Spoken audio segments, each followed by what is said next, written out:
Hello दोस्तों, मेरा नाम संतोष है। मैं रेलवे में टेक्नीशियन हूँ। इस 2025 में सिलेक्ट हुआ हूँ। आज मैं अपनी रेलवे की पूरी स्ट्रेटजी बताने वाला हूँ। मैंने कैसे तैयारी की, कहाँ पर की, कौन सी कोचिंग से की। अगर आप मेरे चैनल पर पहली बार आए हो तो मेरे चैनल को सब्सक्राइब ज़रूर कर लें। जब एएलपी की वैकेंसी आई थी 2024 में जनवरी में, वो मात्र 5500 थी और कुछ ज़्यादा थी। तो मेरे को पता था कि मेरा सिलेक्शन नहीं होगा क्योंकि मैं बहुत पढ़ने में वीक था। फिर मैं गया जयपुर पढ़ने। मैंने 7 फरवरी को कौटल एकेडमी ज्वाइन की, 7 फरवरी 2024 को। तब मेरे मात्र 75 में से 15 से 20 मार्क्स आते थे एएलपी में। फिर मैंने बैच ज्वाइन किया और 15-20 दिन पढ़ा। हर महीने पहले वीक में टेस्ट होते थे वहाँ पर कौटल एकेडमी पर। 2 महीने बाद डेली टेस्ट होने लगे। मैं जो कौटल एकेडमी पे बताते सिलेबस पढ़ाते थे वो उसी को पढ़ा, मैंने एक्स्ट्रा नहीं पढ़ा।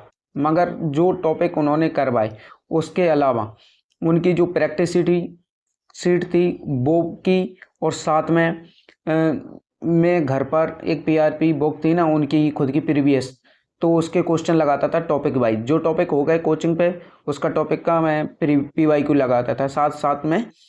जैसे ही 2 महीने हुए वहाँ से फिर डेली ना टेस्ट होने लगा, फुल टेस्ट। तो मेरे मार्क्स पहले 20 से 25, 25 से 30, 35, 40, 50, 55 इतने आने लगे। मगर मेरे साइंस में मार्क्स बहुत ज़्यादा कट रहे थे। फिजिक्स में पूरे आ रहे थे मार्क्स। जितने की फिजिक्स आती थी वो पूरा पूरा मार्क्स, एक आध मार्क्स कटता था कभी भी।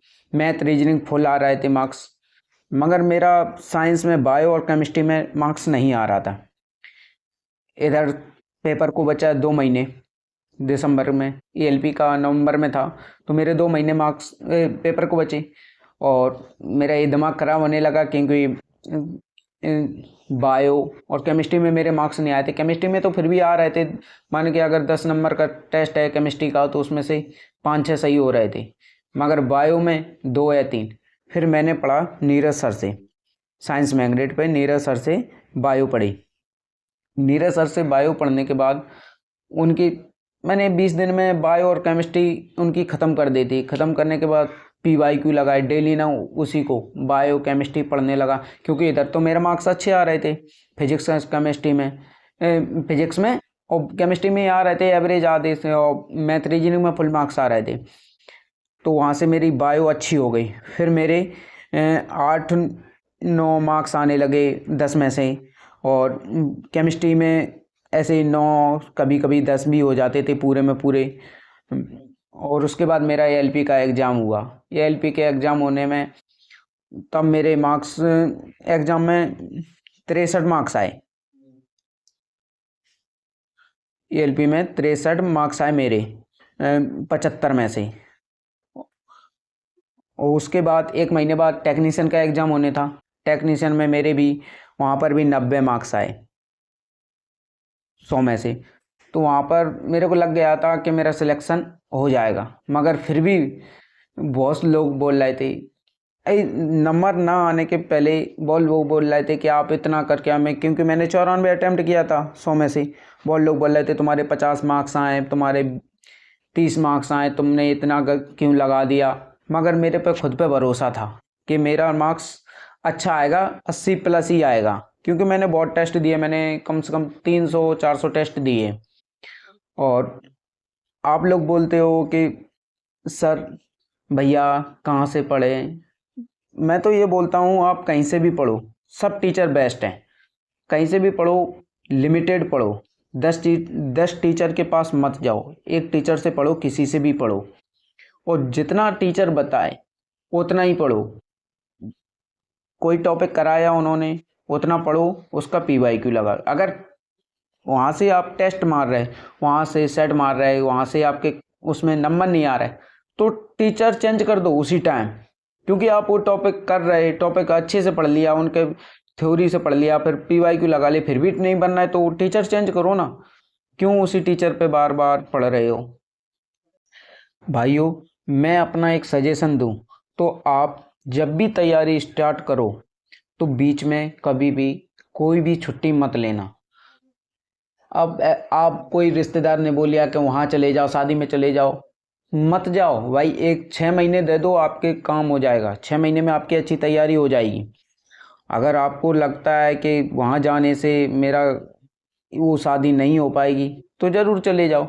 वैसे ऐसा होता नहीं है कि आप नहीं जाओगे तो शादी नहीं होगी, शादी ज़रूर होगी, मगर आपका ये भविष्य है।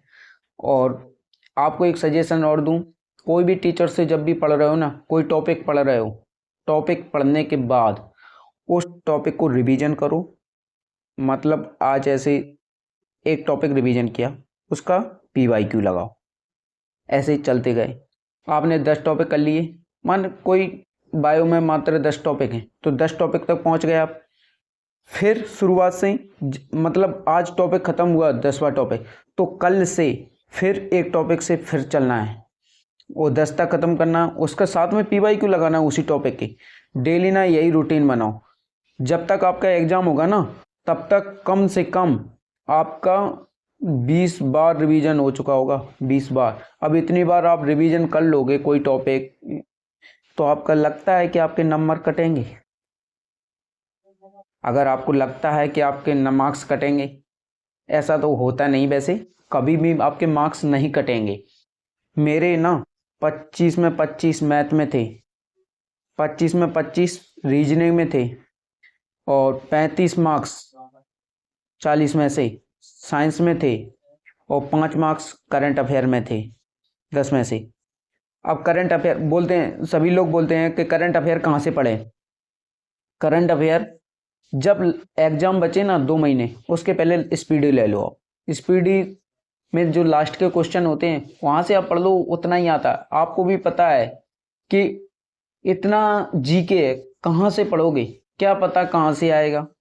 तो आप वो आप कर लोगे ना 700-800, उसमें से 2-4 क्वेश्चन मिल ही जाता है। अगर कोई भी प्रॉब्लम आए तो आप मेरे को मैसेज करिए, आगे कोई स्ट्रेटजी में। और ये मेरी स्टडी प्लान था। अगर अच्छा लगा तो लाइक करें, शेयर करें वीडियो।